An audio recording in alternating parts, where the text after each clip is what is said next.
We're now several days past the release of Radiant 1.0, and I've given it a run for its money, and I think it's finally time to break down 1.0 and decide if Void Interactive is really avoiding perpetual early access like they said they wanted to do. So, open your ATAC, let's rack your rifle, and get into this. The overall interface has not had much of a revamp. In fact, the layout is mostly the same, giving us a sleek yet informative method of knowing what is going on with our equipment, health, and our team. The team cam can still be brought up in the top right corner as well as on the ATAC system. I think I would have preferred that we lose the overlay cam view and adopt the ATAC view. This may have required allowing us to have the ATAC open and operate at the same time normally, but I think that is one feature of the new ATAC that I don't really care for. I love it and all of its features and possibilities for mods, but I would love to have it open and still be able to move normally. So probably the most irritating portion of the RON update is the performance. On several occasions, I get severe FPS drops to the point of almost being unplayable without a reset. I tried reducing my default settings as low as possible to test, and the low FPS remains, only to correct itself randomly. In addition to this, the best feeling is working Vault Health House all the way to the basement with that feeling of knowing there's one guy left in the photo room. You have him run out on your team of 5 highly trained AI officers and then see this screen. Absolutely soul-crushing.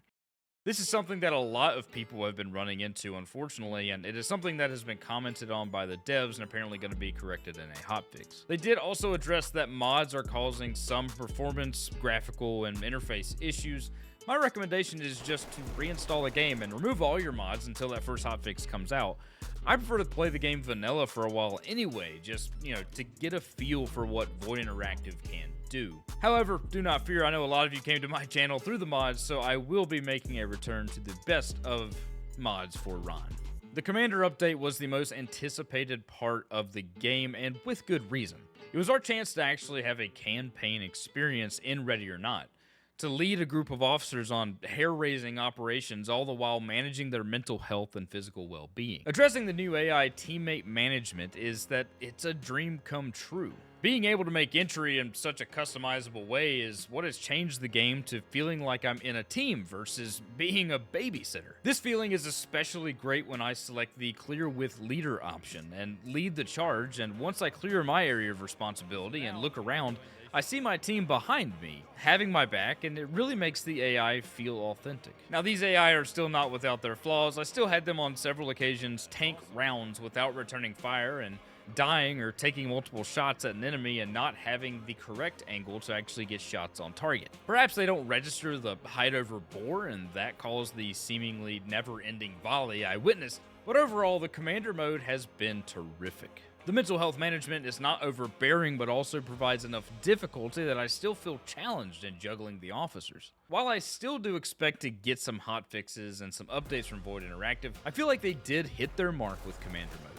So character customization was another largely anticipated update to the game. Being able to stand out from your teammates in the vanilla game is important to players, and Void understood that. There are a ton of added options in the game, from vests to gloves and helmets to shoes and even tattoos. I scrolled my Instagram when I saw a post from Shaw Concepts with their ARC V2 plate carrier in the game. Now, this isn't the first time that Shaw Concepts has been in a video game. They were in Call of Duty too, and Activision didn't actually ask for permission to use the look, and they even got the cummerbund upside down. I looked through Shaw Concepts' comment section on that post, and someone asked if they had permission to use the vest, and Shaw Concepts said that Void did reach out to them and asked for permission to use it, which took Void Interactive to a higher moral level, in my opinion. The one aspect of the customization that honestly disappointed me was the weapon customization. While the new guns look amazing, like the LVAR, the inability to truly customize them, like we're seeing in games like,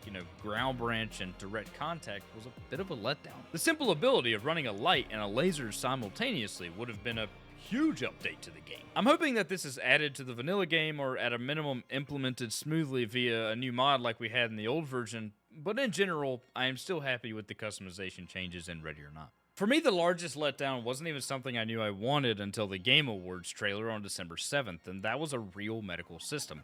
In the trailer, we see an officer go down, and another officer runs to them and pulls them out of harm's way. The devs were quick to announce that this was for cinematics only, and as I sat and wrote this script for this video, I actually began to have a change of heart on the medical system. As cool as systems like the Ace Medical mod in Arma are, I feel it wouldn't translate as good to Ready or Not. Because the point of Ready or Not isn't a med simulator. You know, for Arma in the Ace mod, a lot of people are playing it because they want to see that kind of simulation, but not people playing Ready or Not. So while I understand that they're not jumping into the med thing, I would like to at least see some different types of healing. Maybe throwing on tourniquets versus just wrapping that same arm every time you take damage. The multiplayer experience got very few changes. The lobby is the same as the campaign, and the updated PD looks amazing, by the way. The only change I've seen in the multiplayer aspect of the game is the ability to make the AI team callouts in multiplayer. I did some testing of this feature with a buddy, and it's a bit odd. My teammate could hear the callouts my character was making, which is cool.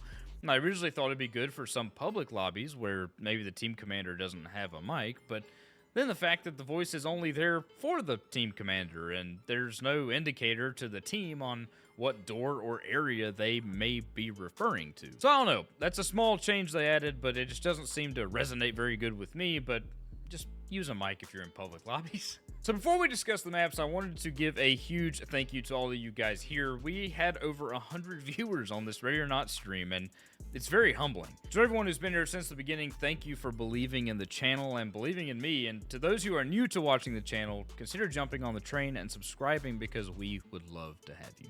Back to the video. We've had several teasers about maps in the years leading up to this update. We saw what appeared to be a swatting situation, a border patrol tunnel investigation, and also a map that sparked a lot of controversy involving an active assailant in a school. Having played through all the maps, I was blown away. The amount of attention to detail given to each map, even the ones we didn't see coming, is spectacular. The amount of visual storytelling is something usually seen in dramatized video games, and seeing this from an indie dev is absolutely phenomenal. The maps create several unique challenges that demand creative positioning of units and covering of multiple high-risk angles. The controversial map Elephant was also something that a lot of people wanted to see done right.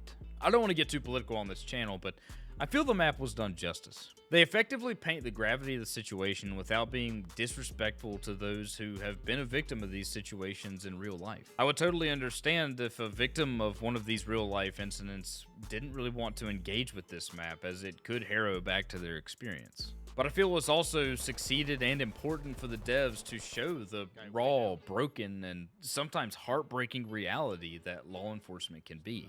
This video is just going to be a bit of a brief overview of the map's feel, but I do plan to do a ranking of the maps in the near future, so please stay tuned for that, and again, subscribe. So what do you think of the Ready or Not 1.0 update? Did it live up to your expectations, or is there some room to grow? Do you feel this growth will happen through the devs or through the modding community? Let me know in the comments, and I cannot wait to see you guys there. In the meantime, please be safe, stay happy, and peace out.